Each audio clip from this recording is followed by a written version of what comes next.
Hi, my name is TJ Burdick, and welcome to Signum Day. Hello, and welcome to the Signum Day podcast. I am your host, TJ Burdick, and today we have a special interview in this week 7 of our 8-week course titled Mariology Beginnings, which you can take for free right now by heading over to signumday.com. In this episode, we are joined by Dr. Carrie Gress to talk about Mary's role in modern culture, as well as the anti-Mary and the roles she plays in the current chapter of the story of salvation history. Let's listen in.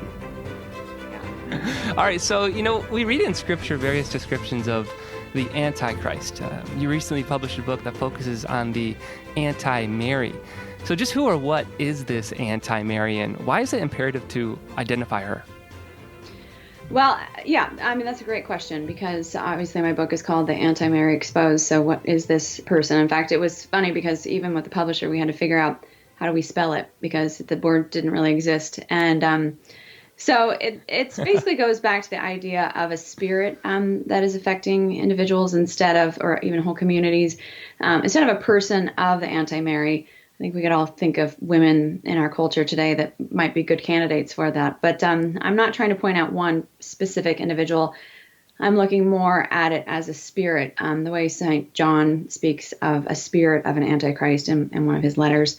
So it's really something that has affected sort of a wide scale mass of people into thinking a specific way. And anyway, I started. This idea came to me when I was writing the book, The Marian Option, and I just realized there was this big gap between who the elite women of our culture were today and what they valued and who Our Lady was and what she values and what she embodies. And that was really where this all started, because I realized not only were these women sort of not interested in Our Lady, it's one thing to sort of be secular and separate from that, but still appreciate children and families and whatnot. But they were exactly, diametrically opposed to who Our Lady is, and we're really targeting some very specific attributes that we use to describe Our Lady, both virginity and motherhood. So anyway, so it just was one of those things. I've had people tell me that once you see the anti-Mary in the culture, you can't unsee it. And that was really my experience. Was I started noticing this, how much things were just, again, diametrically opposed to who Our Lady is. And then that it was just pervasive. It's really everywhere in the culture. Well, having read your previous book, The Marian Option, it came out a little bit after the Benedict Option, and having read both of those books now, we have this whole idea of the Benedict Option where it's kind of more of an escapist type idea of kind of getting away from the world, like St. Benedict did when he, right, formed his monasteries, and getting away from, the bad Catholicism and the bad, everything that was going on in Italy at the time. Mm-hmm. But your book in The Marian Option speaks more about, inculcating the Marian virtues in the culture. And in order to understand, what we're up against, we have to identify what is wrong in the culture. Yeah. And so the question is, how much of, and there's obviously a spectrum in which we have to be, not a part of the culture, but yet we have to be aware of it. So how would you recommend people understand this idea that there's, obviously, we can't be part of it, but how do we overcome this culture gap that we have to live within it, but we can't be a part of it? Right.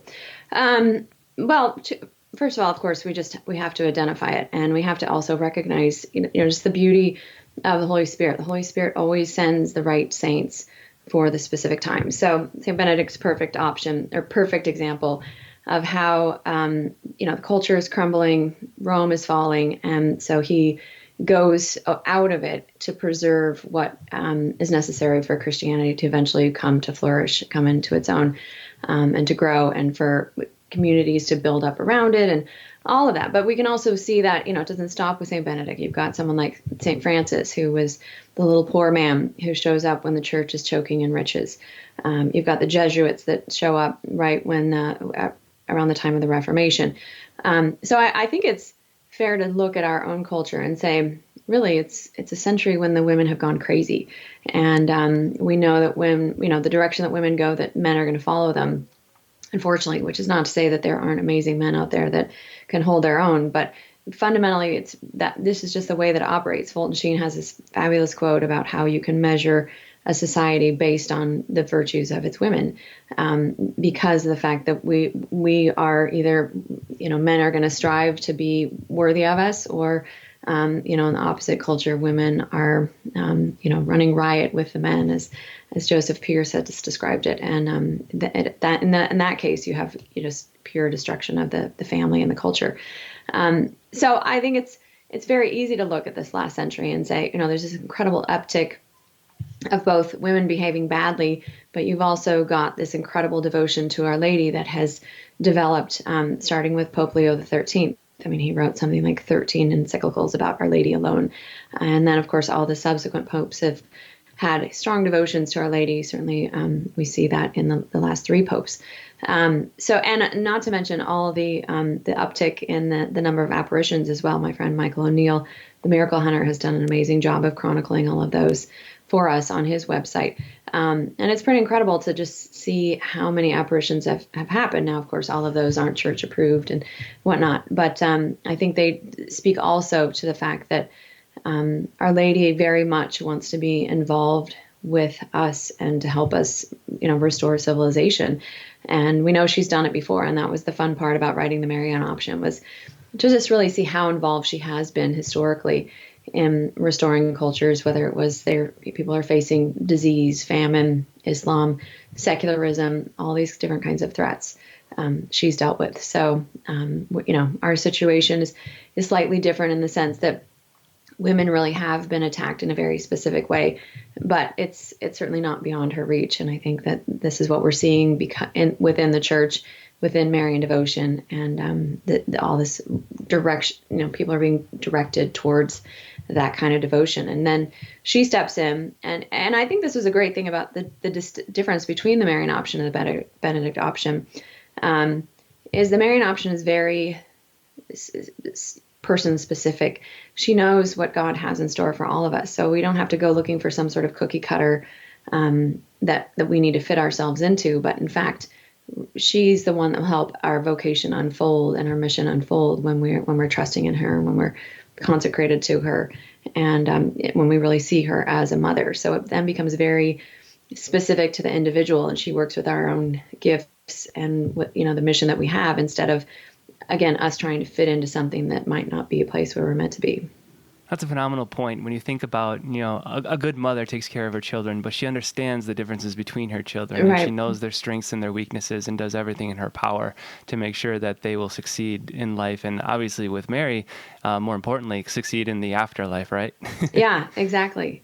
So she just does an amazing job of directing us both to happiness and in terms of our ultimate salvation, but also here on earth, where we feel like we really are using our gifts. And she did promise Saint Bernadette that she would never find happiness in this life, but she would certainly find it in the next. And sadly, that's some of the vocation that some of us have, but I think we can also see the great joy in that, and we know that there's going to be peace and joy even in the midst of suffering. So yes, some of us are called to that, and we're all called to it at certain times of our lives. But again, when we have that kind of mother who is leading us and guiding us, ultimately the biggest thing and most important thing is our salvation, which is what she leads us to. Correct. And, Jesus told us that we all must bear a certain cross. And in order to understand the effects of the resurrection, that cross must be something that we all carry. And one of the biggest crosses that currently is in our society is this whole idea of radical feminism. How does radical feminism play out in the world today? And how does it differ from what true feminism is?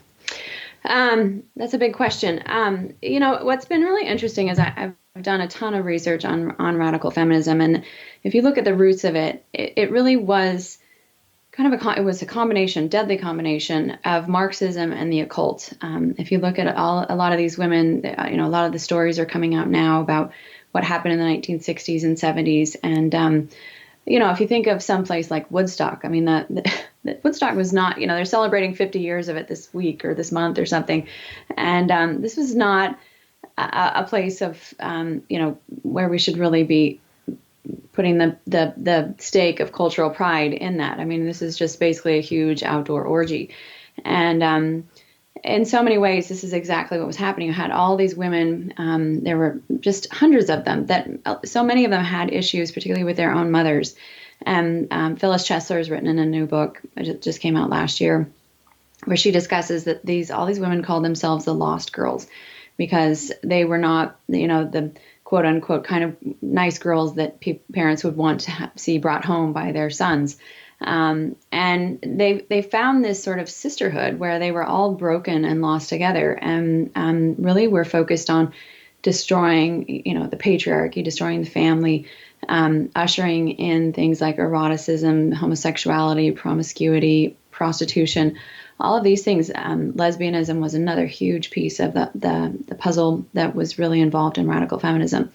So I think when we look back at radical feminism, there's a lot of times we're sort of trying to sugarcoat it. But if you look at what was really going on, there's no sugarcoating it. These women were not really, they say they're pro-women, but what they mean by pro-women is obviously at the expense of the family. It's at the expense of their husbands. And it's certainly most, especially at the expense of their children. And these women got us to believe as a culture, society-wide, that our children are really the obstacles to our happiness. And that's, I think, the saddest piece, because that historically had never, ever happened before, where certainly you had abortions that took place, but you didn't have, on such a wide scale where it's 3,000 a day, and it's accepted, and people are doing more and more to try and take away the social stigma of it.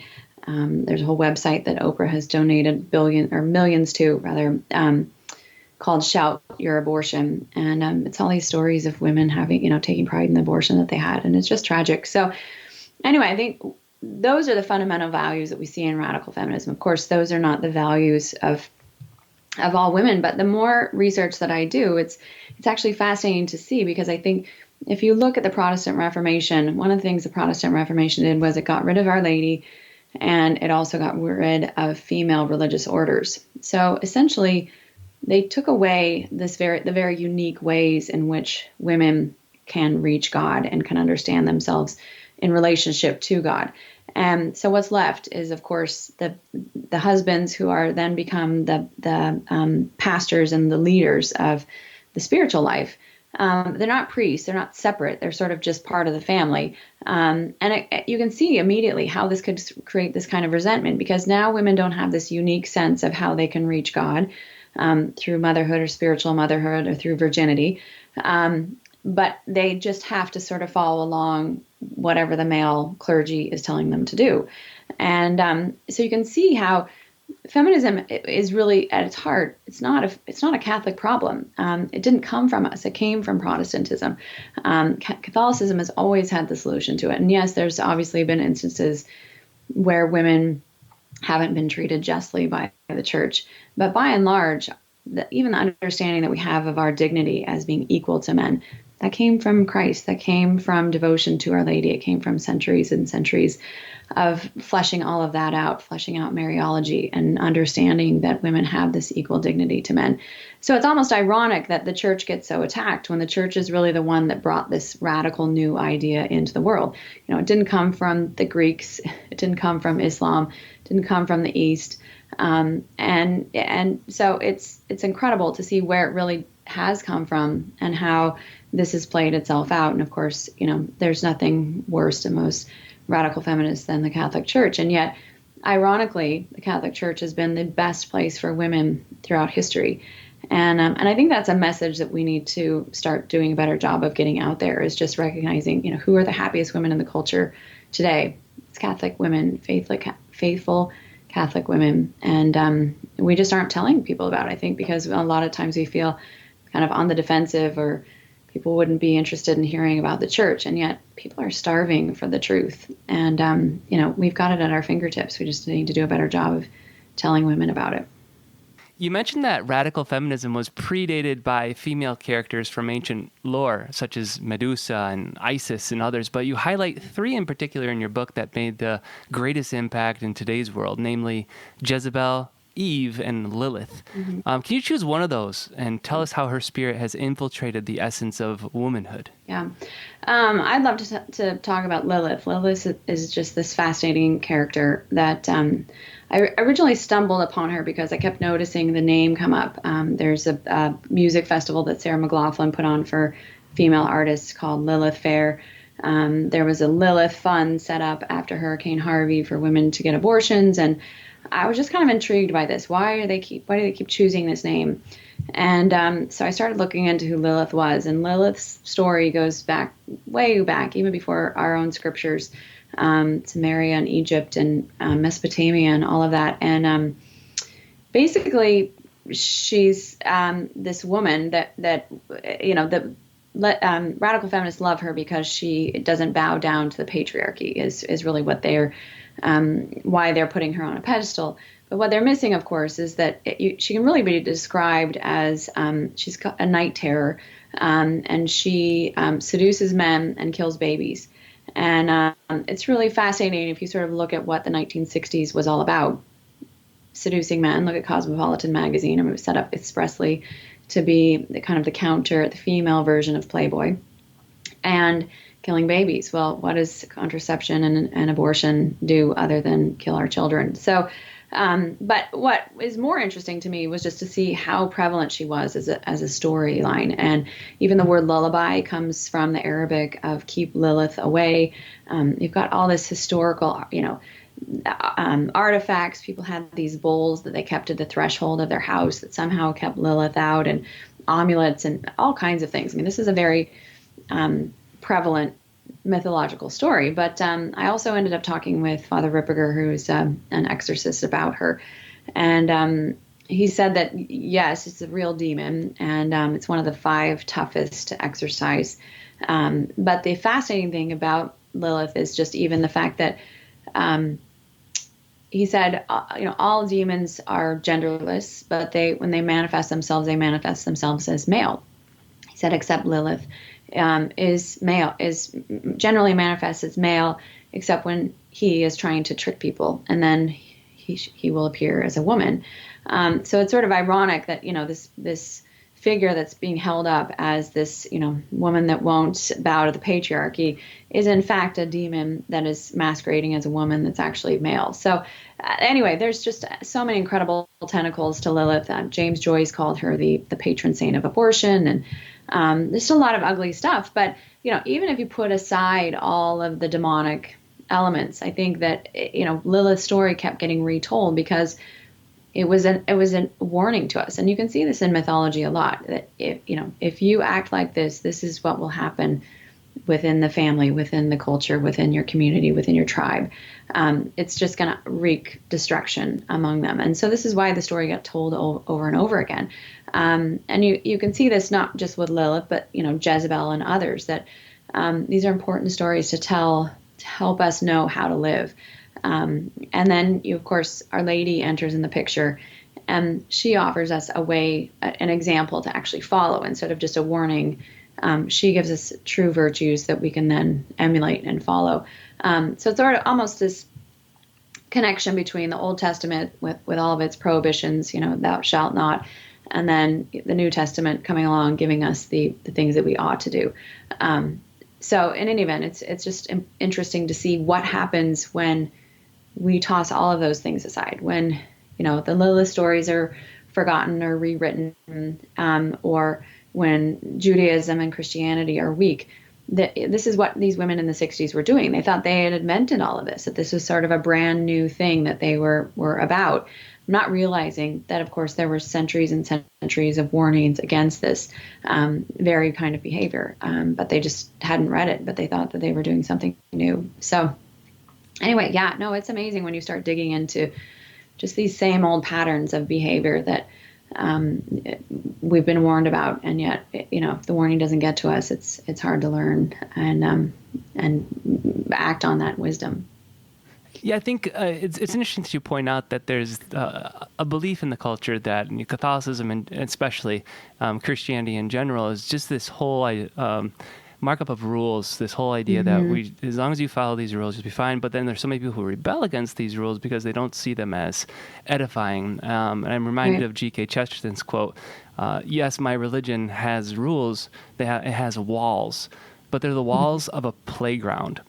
Right. And Right. I couldn't think of a better segue into this whole hope that Mary is, because oftentimes when I think of motherhood, I think of moms playing with their kids in a playground, going around in the area and playing. And I can think of Hmm. Mary herself doing the same thing, not only with Jesus as during the first, during his primitive years and during his youth and infancy, all the way up till he was 33. I can imagine them playing, and Hmm. eating together and enjoying one another's company. Hmm. And here's Mary, this symbol of hope, this personified mediatrix of graces for us. And here she is, the virgin, the mother. And these are the main targets of the evil one. These are the two things. Hmm. Virginity and motherhood are the things that the evil one wants to crush most. Right. And they're often the things that we most associate with Mary. I mean, we call her the Hmm. Virgin Mother, right? So, Right. Exactly. Yeah. how is she Yeah. the antidote to the sickness that Hmm. our society Hmm. is experiencing right now? Hmm. Yeah. Well, I mean, the first thing, of course, is just to recognize that what is Satan targeting? He's targeting purity and he's targeting motherhood. And these are just the avenues through which most of us have our connection with God. Our relationship is built upon those. Blessed are the pure of heart, they shall see God. And we know, obviously, motherhood is another route to our sanctification, not in spite of, but because of its challenges, because it requires us to become more virtuous and selfless and self-giving. So I think that it's the first thing is we just have to recognize, how much it has been targeted. And I talk about this a great deal in the book, that, we now have this group I call it the matriarchy, that have basically taken over our culture. They control academia, politics, fashion, Hollywood, music, magazines. All of these things have the same exact message that's being directed at women.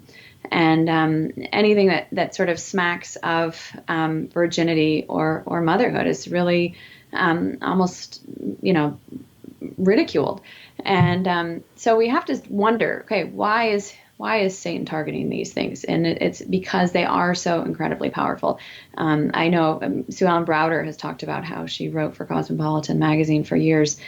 And the Cosmo woman, they would fabricate all these stories, and she could be anything but a mother or a virgin. She could work at a brothel, anything. Um, so I think if we start to understand the negative, then it's easier to start seeing the positive and what Our Lady really has to offer us. And this is one of the challenges of the book was how do you take this woman who's obviously been so misunderstood for 50 years now? People think of her as very one-dimensional, very saccharine. How do I even approach this woman? And I think that was really a challenge: is how do I frame this out so that she does feel approachable? So I just looked at really what are the desires of the female heart, and of course we have women desire to be known and loved. We desire to do the good, and we desire to be beautiful. Those are sort of the three basic things that I think all women desire. So in the book, I just go through how Our Lady is a symbol of all of those things, because she has all of those things in fullness because she is so pure and because she's so closely related to God. So when Saint Bernadette speaks of Our Lady's beauty, she said Our Lady was so beautiful you would want to die just so you could see her again. Well, it's not Mary's beauty per se; it's God's beauty that's manifest through Our Lady. It's the same thing with Mary's goodness. It's God's goodness that she's just if you think of even a stained glass window, it's totally appropriate that Notre Dame and Chartres cathedrals have these beautiful rose windows, that the more sun comes through them, you can see the window better. You can see the facets of it and the beauty of it. And if it gets dirty, then you can't see very much, even if the sun is coming through it. Well, Our Lady is obviously perfectly clean, so Christ's light can shine through her perfectly. You can see exactly all of the facets of her beauty, that God has created in her, and then of course the grace is shining through that. So anyway, I think all of these things are important to sort of help women to understand that she has something for us to offer to us. She really can be a model for us, because we desire these things so intensely. I mean, look at how much money is spent. Billions of dollars are spent on fashion and beauty alone, plastic surgery, cosmetics. And by and large, we just have a total misunderstanding of why we're all desire to be beautiful. Many of us just think of it as vanity or sensuality, so that we can sort of control others, especially men. And it's the exact opposite. I mean, our beauty is there so that people can see heaven in us, so that we can be a bridge to heaven, so that people are drawn to that. And instead, of course, we've turned that on its head, and we've become this bridge to hell, because we're misusing it. And you can say the same thing with goodness. All of these women who are radical feminists, if you read what they write, they honestly thought that they were doing good. They had the best of intentions, even as they're driving women to get illegal abortions and doing all kinds of nefarious things. They honestly thought that they were doing, good things. And this is the problem, again, when you have this cultural amnesia and you don't really understand what is authentically good, then you're going to grasp at anything that sort of just sounds good, or whatever the culture is presenting as goodness. So anyway, that was really how I sort of marketed Our Lady, was to just show that she's not some kind of removed character, but in fact is someone very approachable and has the same desires, even if those desires are completely fulfilled. But that she understands who we are and what it is that we are looking for in our lives, in particular, and both particular and general, that all women desire these things. So you, obviously you're a mother. You're about to have your 5th child, which, congratulations. That's amazing. Thank you. The future of the culture seems fairly bleak. I mean, we have a lot of hope. We know Mary is going to end up, saving us, and we have great faith. But at the same time, I know perhaps you have felt the same feeling. I know I myself, as a father, I'm a father of 4. I fear for the future of our own children, because they're going to have to deal with things that we couldn't even dream of, with the advancements in technology, with the continuing, fallout of modernity. What types of steps would you offer, or would you recommend for families to not only pursue Marian devotion, but to help cure the culture? Yeah, I think that's a great question. I mean, part of my answer has been, I wrote a book called Marian Consecration for Children, because I couldn't find one that I thought would work for my family, so I ended up writing my own version of it. And actually, this fall it's coming out in a video version, so parents can just hit play and everybody can watch the book, essentially. But I think I've called it sort of spiritual Kevlar that Our Lady offers us through Marian consecration. I know that my life changed dramatically in my early 20s as soon as I did my Marian consecration. And it wasn't overnight, but it was very gradual and very, now I can see very deliberately how it is that she led me in a different path than the one that I was on. So I think Marian consecration is really vital. But I think the other thing that's really just amazing to hope in is just the recognition that what God does with remnants, what he does with small groups, what he does with individuals who are really striving towards holiness is always amazing. And if you look back throughout history, and I talk about this in the Marian option, this idea of these creative minorities, where there are different ways in which the cultures seeds are planted again and ideas are planted again. And it's through those sort of creative minorities that civilizations can come back from the brink. I speak of the historian Arnold Toynbee, who chronicled this in like 26 different civilizations, sort of what destroyed them or what brought them back from the brink. And it was always this idea of these creative minorities. So I think the big thing really is to not live in fear and anxiousness. And, it's almost laughable to say that given the culture today. But I've actually started my own website called theologyofhome.com for Catholic women, and we don't post really anything that's it's an aggregate site. It's 5 articles that are Catholic each day and 5 articles that are focused on things like gardening or ideas for if you work and all kinds of different things that women need. But what I want from this site is for women to really leave it and feel like they're edified, and instead of feeling like the world's going to hell in a handbasket, which is I think the experience that most of us have when we're reading any of the news at this stage. And yet we know that's not where we're most creative. So I think, my goal has been to is to do two things. One, to help edify women, but also to start offering a voice of something else that's out there. This is a real problem that I think we've neglected for a long time, is just the fact that we're not offering women anything other than, what the matriarchy is offering us. And we sort of expect priests to take care of this. Well, priests are not going to take care of this. They have enough on their plate. And frankly, as I talk about in the Anti-Mary, men don't like to argue with women. And so this is why we have so many situations where people, women will bully priests. And I think we saw even a few weeks ago, there was a priest that came out and said something about modesty at church. And he was just completely eviscerated. And yet this is something that women have to talk about among themselves and really hold each other accountable for, and really recognize that modesty is not just some sort of throwaway reality that was important in the past, but in fact is actual incredible courtesy that we owe to men in our lives, and certainly to our priests, and certainly at the Mass. So anyway, I think that this is, we need to have real dialogue and a place for real discussion about what it means to live out the Catholic life, and to really flourish in that, instead of seeing it as something that's oppressive or, just not even an alternative. Thank you so much, Carrie, for joining us today. Thank you. It's my pleasure. If you enjoyed this week's podcast and want to help make more of them possible, please donate to Signum Dei.